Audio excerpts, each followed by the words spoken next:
अब video production के types और टर्मिनोलॉजी और समझ लो आप।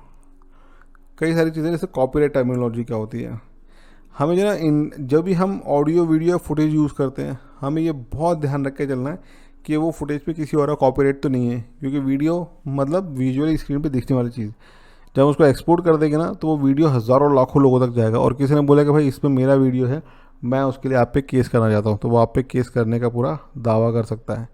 ठीक है ना। तो हमें इसमें से ना कुछ स्पेसिफिक कॉपीराइट लॉस के बारे में पता होना चाहिए ताकि हम जो है इन सारे कंटेंट को अपने एडिटिंग के अंदर यूज़ कर सकें। तो यहाँ पर आप देख सकते हो कॉपीराइट और कंटेंट यूज़ को लेकर के बहुत सारी इन्फॉर्मेशन मैंने यहाँ पर आपको एक इन्फोग्राफिक में दिखा रखी हुई है, जहाँ पर लिखा हुआ है कि पीपल जो ना कई तरह का कंटेंट मटेरियल जो ना वो शेयर करते हैं ऑनलाइन, जिसमें जर्नल होता है, ब्लॉग पोस्ट होता है, newspaper article, book, images, video, chart, graph, बहुत सारी चीज़ें ऑनलाइन शेयर करते हैं। और हम लोग नॉर्मली अपनी एडिटिंग और वीडियो के लिए वो सारा कंटेंट डाउनलोड करके यूज़ कर लेते हैं, लेकिन आपको पता होना चाहिए कि इन सब चीज़ों के पीछे जो है कॉपीराइट लॉज होते हैं। अगर हमारा वीडियो कहीं बाहर गया तो ऑटोमेटिकली वर्ल्ड वाइड गया तो कई सारे प्लेटफॉर्म या तो उसको बैन कर दें, या जिन लोगों ने अपना कॉपीराइट कंटेंट देख लिया वो भी हम पर इस पर जो है केस कर सकते हैं। इसलिए बहुत सोच समझ के कॉपीराइट लॉज को समझना चाहिए और उनको हमें यूज़ करना चाहिए, या ये पता होना चाहिए कि हम कॉपीराइट लॉ में से क्या क्या चीज़ें यूज़ कर सकते हैं और कितना कितना कंटेंट हम यूज़ कर सकते हैं। ठीक है ना। तो फर्स्ट ऑफ ऑल हमें ये पता होना चाहिए कि हमारी फील्ड के अंदर आईपीआर एक बहुत इंपॉर्टेंट चीज़ होती है जिसको हम बोलते हैं इंटेलेक्चुअल प्रॉपर्टी राइट्स। तो इंटेलेक्चुअल प्रॉपर्टी क्रिएशन क्या होता है, यहाँ पर हम क्या करते हैं, जैसे इसमें कई तरह की चीज़ें इंक्लूड होती है जिसका नाम है कॉपीराइट, ट्रेडमार्क और even patent of artistic work, music, sample और डिज़ाइन। तो इन सब चीज़ों को जो ना हम कॉपीराइट करा सकते हैं, तो इसको बोलते हैं इंटेलेक्चुअल प्रॉपर्टी राइट। इस पर फिर हमारा राइट रहता है या जो भी बंदा बना रहा है उसका राइट रहता है। इसके बाद आता है फेयर यूज़। फेयर यूज़ का मतलब ये होता है limited use of the copyright material based on the purpose. किसी पर्पस के हिसाब से हम उसको लिमिटेड यूज़ कर सकते हैं। फॉर एग्जांपल हम एजुकेशन पर्पस के लिए अगर किसी चीज़ का यूज़ कर रहे हैं तो वो फेयर यूज़ में आता है, बशर्ते हमें उनकी टर्म्स एंड कंडीशन पढ़ लेना चाहिए। ठीक है ना। उसके अलावा हम नेचर ऑफ वर्क, कैसा वो वर्क है जिसको हम कॉपी कर सकते हैं, amount of sustainability and the effect upon the work value, तो कब तक और कितना ज़्यादा हम उसको इस्तेमाल कर सकते हैं और उसकी वर्क वैल्यू पर उससे क्या फ़र्क पड़ता है। कई लोग चाहते हैं कि उनका कंटेंट जो है वो शेयर हो, उनके नाम से शेयर हो, तो खूब ज़्यादा शेयर हो, तो वो बोलते हैं, परमिशन देते हैं कि आप उनके काम को खूब ज़्यादा यूज़ कर सकते हो, शेयर कर सकते हो। कई लोग ऐसे होते हैं जो सिर्फ अपने काम को नहीं चाहते हैं कि उनका काम जो है उनके अलावा कोई और शेयर करे, क्योंकि उनकी खुद की एजेंसी होती है जहाँ तक वो उसको शेयर करना चाहते हैं, इसलिए फेयर यूज़ में आता है। अच्छा, कई लोग जो ना ऑनलाइन जो ना अपना कॉपीराइट कंटेंट रख देते हैं ताकि बाकी लोग उसको यूज़ कर सके, वो आता है अपना क्रिएटिव कॉमन के अंदर आता है। तो creative common is a media that the copyright owner has put out for us to use. तो कॉपीराइट ओनर जो ना वो उसको खुद ही रख देते हैं ताकि हम उसको यूज़ कर सकें। हालांकि वो भी कुछ बेसिक रिक्वायरमेंट डाल देते हैं। कई बार बोलते हैं हमारा नाम उसमें ऐड कर दो, कई बार होता है कि हमारी कंपनी का नाम ऐड कर दो। ठीक है ना। तो हम आपको देते हैं कि वो क्रिएटिव कॉमन की कैटेगरी में आ जाता है। So this requirement will very but can involve giving the copyright holder credit. तो अलग अलग तरीके से चेंज होती रहती है रिक्वायरमेंट, लेकिन फिर भी कॉपीराइट होल्डर को क्रेडिट इसमें देना चाहिए हमको। एक होता है इसमें work for hire. Work for hire का मतलब ये होता है जब एम्प्लॉयर ने आपको हायर कर लिया और वो अपना इंटेलेक्चुअल कंटेंट या प्रॉपर्टी आपसे डेवलप करा रहा है, बना रहा है, तो सारे मटेरियल, सारे वर्क पर फिर उसी का अधिकार है, क्योंकि उसने आपको हायर किया बनाने के लिए। आप उसको कहीं और शेयर नहीं कर सकते। फिर आता है एक डेरिवेटिव। डेरिवेटिव का मतलब ये होता है कि जहाँ पर एक मेजर कॉपीराइट प्रोडक्शन एलिमेंट्स होते हैं, जैसे originality, previously created first work, हर चीज़ जो है वो क्रिएशन के लिए ओरिजिनली स्टोर कर ली जाती है, उसका आप एक ज़रा सा ज़रा भी शेयर नहीं कर सकते, वो सब आ जाता है डेरिवेटिव के अंदर। तो ये होगा हमारे लिए कुछ कॉपीराइट कंटेंट और उनके यूज़ होने के लिए टर्मिनोलॉजी जो कि हमें पता रहना चाहिए एटलीस्ट। ठीक है। इसके बाद नेक्स्ट आता है कि अगर हम हमारे वीडियो में ऑडियो का इस्तेमाल कर रहे हैं तो क्या क्या तरह का ऑडियो जो है वो हमें समझ में आना चाहिए और किस किस तरीके का ऑडियो साउंड होते हैं जो कि हमें यूज़ कर सकते हैं, और उनको कैसे कैसे रिकॉर्ड करते हैं, रिकॉर्ड करने के लिए क्या क्या इक्विपमेंट बेसिकली यूज़ होते हैं। हालांकि बहुत सारे यूज़ होते हैं, लेकिन कुछ बेसिक टर्म्स हमको पता रहना चाहिए उसके बारे में। ठीक है ना। तो ऐसी कुछ एक इंटरेस्टिंग ऑडियो टर्मिनोलॉजी है जिसके बारे में मैं आपको बता रहा हूँ। हो सकता है एडिटिंग के टाइम हम इन सब चीज़ों का इस्तेमाल करें, इन वर्ड्स का इस्तेमाल करें, तो आपको थोड़ी क्लैरिटी होना चाहिए कि यार एटलीस्ट जो है इसके बारे में बात करी जा रही है और ये क्या होता है, आप उस समय कंफ्यूज ना रहो, इसलिए अभी से समझ लो। कभी कभी हम बोलेंगे चलो हम यहाँ पे एम्बियंट साउंड लगा देते हैं, तो अब एम्बियंट साउंड क्या होता है?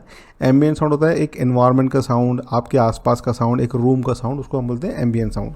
अब रूम में कोई साउंड तो होता नहीं है, बट जैसे मान लो कुछ मशीन, ऑफिस रूम की हम बात करें तो फोटो कोई मशीन चल रही है उसकी आवाज़ आ रही है, लोग आपस में बात कर रहे हैं उसकी आवाज़ आ रही है, एसी की आवाज़ आ रही है, कहीं कोई बीप या बटन की आवाज़ आ रही है, तो उससे लगता है एक ऑफिस के रूम की हम बात कर रहे हैं।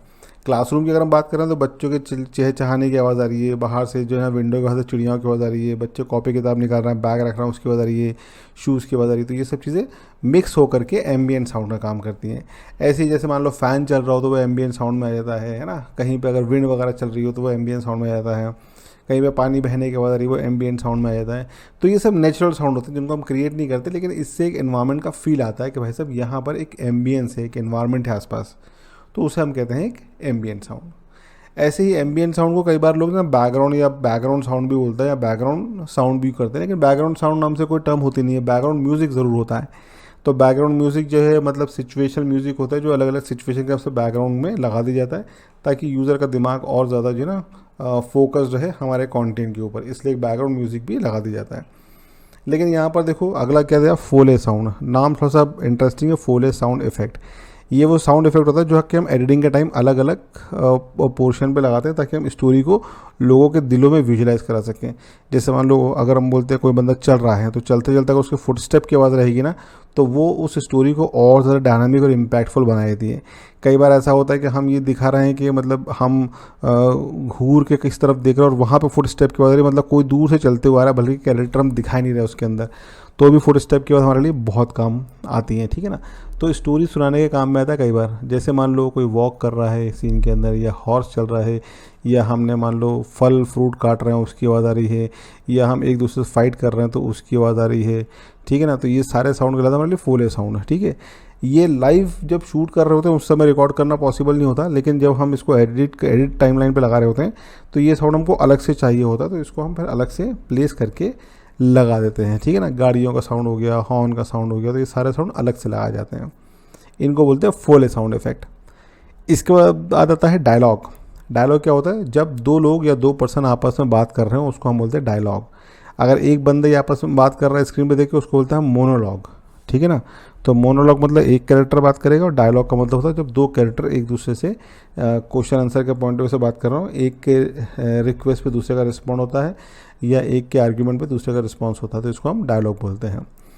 वॉइस ओवर भी एक बड़ी अच्छी टर्म होती है, ये डायलॉग से हटकर होती है। वॉइस ओवर का मतलब ये होता है कि कोई एक नरेटर रहता है जो स्क्रीन के ऊपर आपको स्टोरी को समझाने के लिए कुछ बोल रहा है, या ऐसी चीज़ें जिससे हम कंटिन्यूटी बना सकते हैं स्टोरी के अंदर, या हम बैकग्राउंड में क्या चल रहा है उसके बारे में बता सकते हैं, उसको हम बोलते हैं वॉइस ओवर। तो ये नरेटर होता है, ये स्क्रीन पर दिखता नहीं है कई बार और फिर बैकग्राउंड के अंदर वॉइस चलाता है, उसको हम वॉइस ओवर बोलते हैं। ठीक है ना। अब देखो ये सारे अलग अलग तरीके के माइक चीज़ें हो गई। एक टर्म और होती है जहाँ पे लिखा नहीं है, उसको बोलते हैं लिप सिंक। लिप सिंक का मतलब ये होता है कि अगर मान लो हम कोई डायलॉग है और उस डायलॉग को हम प्रॉपर चाहते हैं कि वो एकदम दिखना चाहिए कि वो कैरेक्टर ही बोल रहा है, अगर हमने बाद में भी रिकॉर्ड करा है तो उसके लिप्स के मूवमेंट के हिसाब से पूरा सिंक होना चाहिए बाकायदा। ऐसा नहीं हो लिप्स कहीं और चल रहे हो, सिंक प्रॉपर नहीं हो रहा हो। आपने अक्सर देखा होगा कि कुछ जो मूवीज़ जो हैं इंग्लिश या साउथ इंडियन मूवीज़ जो कि हिंदी में डब करी जाती हैं, तो उनके लिप्स के मूवमेंट अलग होते हैं और कैरेक्टर का डायलॉग कुछ और होता है, क्योंकि उन्होंने अपनी लैंग्वेज में स्टोरी के अंदर डायलॉग बोले हुए हैं। अब जब हमने रिकॉर्ड करा है तो वो लिप सिंक नहीं हो पाते, उसको बोलते आउट ऑफ लिप सिंक, है ना।